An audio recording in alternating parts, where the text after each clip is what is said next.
Hi guys, welcome to our channel. ప్రస్తుతం మనతో పాటు దాము బాలాజీ గారు సీనియర్ జర్నలిస్ట్ ఉన్నారు. వారితో ఒకసారి మాట్లాడదాం. సార్ నమస్కారం సార్. నమస్తే. సార్ నిన్న నుండి కూడా నేషనల్ మీడియాలో ఒక న్యూస్ అయితే చక్కర్లు కొడుతుంది సార్. అది చంద్రబాబు నాయుడు గారు ల్యాండ్ స్కామ్ చేశారు అని చెప్పేసి దాదాపు 60 ఎకరాలు ఉర్సా క్లస్టర్స్ అనే ఒక కంపెనీకి ఇచ్చేశారు. అది లోకేష్ గారు బినామీ అని కూడా అని అంటున్నారు. మరి దీనికి సంబంధించి ఏం వివరాలు ఉన్నాయి? నిజంగా ల్యాండ్ స్కామ్ చేశారంటారా? మరి నేషనల్ మీడియాలో ప్రచారం అవుతున్న వార్తలపైన మీ ఒపీనియన్ ఏంటి సార్? యాక్చువల్‌గా మనది ఎస్ఐపిబి అనే ఒక డిపార్ట్మెంట్ ఉంటది. State investment promotion board. ఆ స్టేట్ ఇన్వెస్ట్‌మెంట్ ప్రమోషన్ బోర్డు 16 కంపెనీలకి ఓకే చేసింది. 16 కంపెనీలు రికమెండ్ చేస్తే వాటి మీద మొన్న ఏప్రిల్ 15న క్యాబినెట్ మీటింగ్ జరిగింది. ఆ క్యాబినెట్ మీటింగ్‌లో కొన్ని నిర్ణయాలు తీసుకున్నారు కంపెనీలకు సంబంధించి. లోకేష్ ప్రత్యేకంగా చంద్రబాబును అడిగాడని చెప్తున్నారు. అదేంటంటే ఐటీ కంపెనీస్‌కి మనం అన్నీ ఫ్రీగా ప్రొవైడ్ చేయాలి. అప్పుడే వాళ్ళు మన ఆంధ్రప్రదేశ్‌లో పెట్టుబడులు పెడతారని చంద్రబాబు దాన్ని ఓకే చేశారని చెప్తున్నారు. ఇందులో 2 కంపెనీలకి మొన్న ల్యాండ్ కేటాయించారు. ఒకటి TCS company, Tata consultancy services company. దీనికి సంబంధించి 21 ఎకరాల 16 సెంట్లను 99 పైసలకి అమ్మేశారని వార్త బయటకొచ్చింది. సో దీని మీద విమర్శలు వచ్చాయి. ఎందుకంటే టాటాకి అమ్మాల్సిన అవసరం లేదు. ఎప్పుడైనా ల్యాండ్ కంపెనీలకి ఎప్పుడు ఇస్తారు, ఎలా ఇస్తారంటే లీజ్కి ఇస్తారు. ఎందుకంటే అమ్మేస్తే ఏమవుతుంది, రేపు వాళ్ళు కంపెనీ మూసేస్తారు. కంపెనీ మూస్తే ల్యాండ్ మిగులుతుంది. 20 ఎకరాలు రేపు 50 ఏళ్ల తర్వాత 100 ఏళ్ల తర్వాత అమ్ముకుంటే అవి వేల కోట్లు డబ్బులు వస్తాయి వాళ్ళకి. కాబట్టి వాడు కంపెనీ నడుపుకోవడం కంటే ల్యాండ్ అమ్ముకోవడం బెటరు. ల్యాండ్లో రేపు పొద్దున రియల్ ఎస్టేట్ ఇంకోటి చేసుకుంటే వాళ్ళకి బెటరు.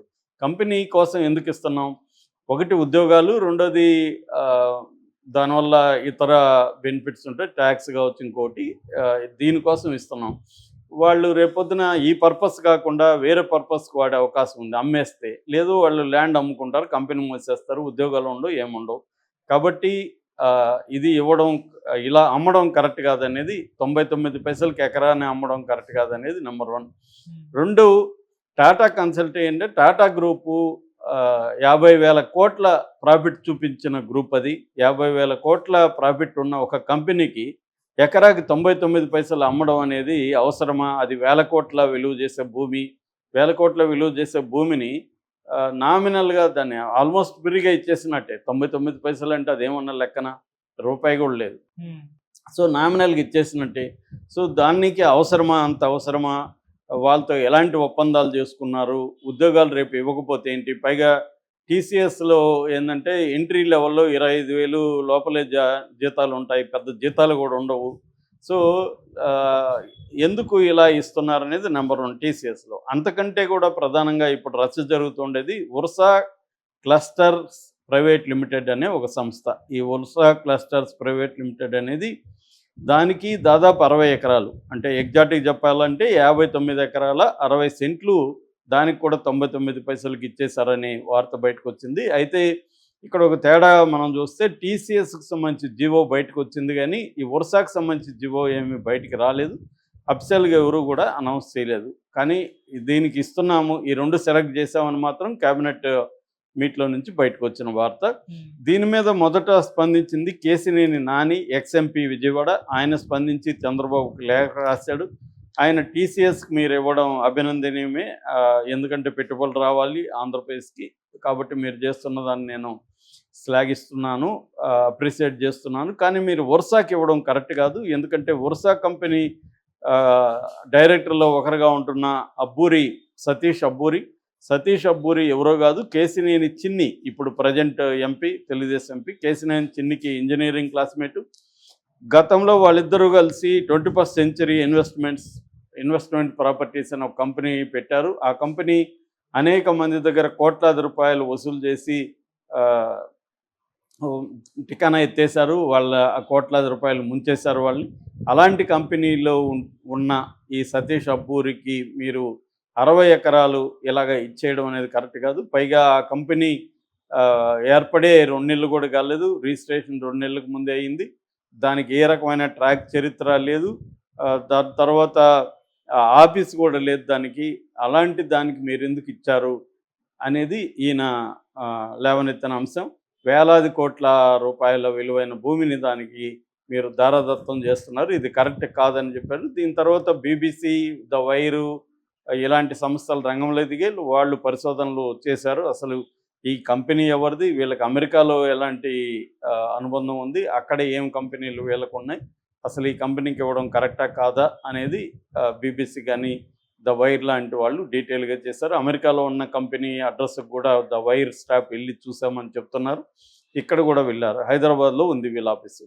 సో అసలు ఏంటి కంపెనీ, ఈ Ursa clusters private limited company ఏంటి, వాళ్ళు ఎందుకు పెట్టుకున్నారు, ఏం చేయబోతున్నారు అంటే, ఉర్సా క్లస్టర్ ప్రైవేట్ లిమిటెడ్ అనే కంపెనీ మనం కానీ చూస్తే మినిస్ట్రీ ఆఫ్ కార్పొరేట్ అఫైర్స్ సైట్లో వీళ్ళ డీటెయిల్స్ ఉన్నాయి. ఫిబ్రవరి 12, 2025లో వీళ్ళు రిజిస్ట్రేషన్ చేసుకున్నారు. దీంట్లో డైరెక్టర్లుగా సతీష్ అబ్బూరి అండ్ విజయ్ కుమార్ పెందుర్తి వీళ్ళిద్దరు డైరెక్టర్లుగా ఉంటున్నారు. సో వీళ్ళ ఆఫీసు చూస్తే 705 యాక్తాబ్ బేసిన్ హైట్స్ కొత్తగూడ, హైదరాబాదు వీళ్ళ అడ్రస్సు. అది ఆఫీస్ కాదు, ఇల్లు. అక్కడ ఇల్లు తప్ప అది ఆఫీస్ కాదు. ఆ అపార్ట్మెంట్ మొత్తం కూడా 28 ఫ్లాట్లు ఉన్నాయి, 7 ఫ్లోర్లు ఉన్నాయి. ఒక ఫ్లోర్కి 4 త్రిబుల్ బెడ్రూమ్ హౌసెస్ ఉన్నాయి. సో అది మొత్తం అసలు ఆఫీస్ కాంప్లెక్స్ కాదు, ఆఫీస్ కూడా కాదు. ఊరికే ఒక అడ్రస్ కోసం ఆ ఇల్లుని తీసుకున్నట్టుగా అర్థమవుతుంది తప్ప వీళ్ళు ఇప్పటి వరకు ఆఫీస్ ఓపెన్ చేయడం కానీ, స్టాఫ్ కానీ, ఈమెయిల్ అడ్రస్లు కానీ, ఫోన్ నెంబర్లు కానీ ఏమీ లేవు. పోనీ అమెరికాలో ఉందా? ఇలాంటిదే అమెరికాలో కూడా వీళ్ళు ఒక సంస్థ పెట్టారు, ఉర్సా క్లస్టర్స్ ఎల్ఎల్సి దాని పేరు. దీనికి కౌశిక్ పెందుర్తి అనే అతను డైరెక్టర్గా ఉంటున్నాడు. దీంట్లో కూడా వీళ్ళ పేరెంటల్ ఆర్గనైజేషన్ అన్నట్టుగా అక్కడ చూపిస్తున్నారు. అది ఎప్పుడు పెట్టారు? అది కూడా సెప్టెంబర్ 2024లో పెట్టారు. సెప్టెంబర్ 24, 2024లో, అంటే తెలుగుదేశం పార్టీ కూటమి ప్రభుత్వం అధికారంలోకి వచ్చినాకే పెట్టారు ఇది కూడా. అక్కడ ఆఫీస్కి కూడా వెళ్ళొచ్చారు. 6807 సింగిల్ ట్రీ స్ట్రీటు, ప్లెజెంటన్ సిఏ దగ్గరికి వెళ్ళారు వీళ్ళు. వెళ్తే అది ఒక చిన్న ఇల్లు, 1560 ఎస్ఎఫ్టీ మాత్రమే ఉంది. 3 బెడ్రూములు, 2 బాత్రూమ్లు ఉన్నాయి. ఒక ఫ్యామిలీ ఉండే ఇల్లు తప్ప అది అక్కడ కూడా ఆఫీస్ సెటప్ కానీ ఏమీ లేదు. అంటే అమెరికాలో ఉన్న వీళ్ళ కంపెనీ కానీ, హైదరాబాద్లో ఉన్న ఆఫీసులో కానీ ఎక్కడ కూడా ఆఫీస్ సెటప్ కానీ ఏమీ లేదు. వీళ్ళకి ఏ రకమైన అనుభవం లేదు. వీళ్ళు ఇప్పుడు ఏం ప్రపోజల్ పెట్టారంటే, 5728 కోట్లతో మేము డేటా సెంటర్ పెడతాం, హై పవర్ డేటా సెంటర్. అది 2026 నాటికి 10 మెగావాట్లతో కూడిన ఏఐ డేటా సెంటర్. 2032 నాటికి 300 మెగావాట్ల ఏఐ డేటా సెంటర్ పెట్టబోతున్నాం అనేది వాళ్ళు చెప్తున్నారు. దీనికి సంబంధించి వీళ్ళకి మధురవాడలో ఉండే హిల్ నెంబర్ 3లో ఇది వచ్చి SEZ స్పెషల్ ఎకనామిక్ జోను. అందులో ఐటీ పార్క్లో వీళ్ళకి 3 ఎకరాల 50 సెంట్లు ఇచ్చారు. అట్లాగే ఐపీ కాపులపాడులో 56 ఎకరాల 36 సెంట్లు ఇచ్చారు. టోటల్గా రఫ్గా మనం రౌండ్ అప్ చేస్తే 60 ఎకరాలు ఈ 2 ప్రాంతాల్లో వీళ్ళకి కేటాయించారు. సో వీళ్ళకి ఎటువంటి ఎక్స్పీరియన్స్ లేదు, ఆఫీస్ లేదు, ఏర్పడి 2 నెలలు అయింది. డ్యూ డిలిజెన్స్ పాటించలేదు, ట్రాన్స్పరెన్సీ లేదు. సో ఇవేవి చేయకుండా వీళ్ళకి ఎలా ఇచ్చారు 60 ఎకరాలు? ఇది వేల కోట్ల చేసే భూమి.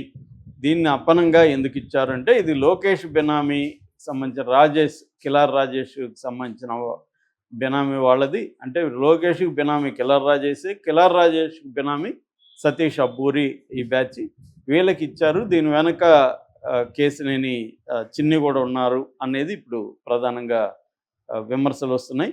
దీన్ని బీబీసీ ఈ సతీష్ అబ్బూర్ని కాంటాక్ట్ చేసింది. అతను డిఫెన్స్ ఏంటంటే, మేము కంపెనీ కొత్తదే కావచ్చు కానీ దాంట్లో ఉన్న మేము కొత్త వాళ్ళం కాదు ఈ ఫీల్డ్కి. సతీష్ అబ్బూర్ కానీ, విజయ్ కుమార్ పెందుర్తి కానీ, కౌశిక్ పెందుర్తి కానీ మేమందరం వేరే కంపెనీల్లో ఉన్నాము, ఆ కంపెనీలు రన్ చేస్తున్నాం. 90s నుంచి కూడా మేము టెక్ ఫీల్డ్లో ఉంటున్నాం, మాకు అనుభవం ఉంది, వ్యక్తులుగా మాకు ఎక్స్పీరియన్స్ ఉంది. కంపెనీ పెట్టినప్పుడు తక్కువగానే ఎవరైనా స్టార్ట్ చేస్తారు. సో దీంట్లో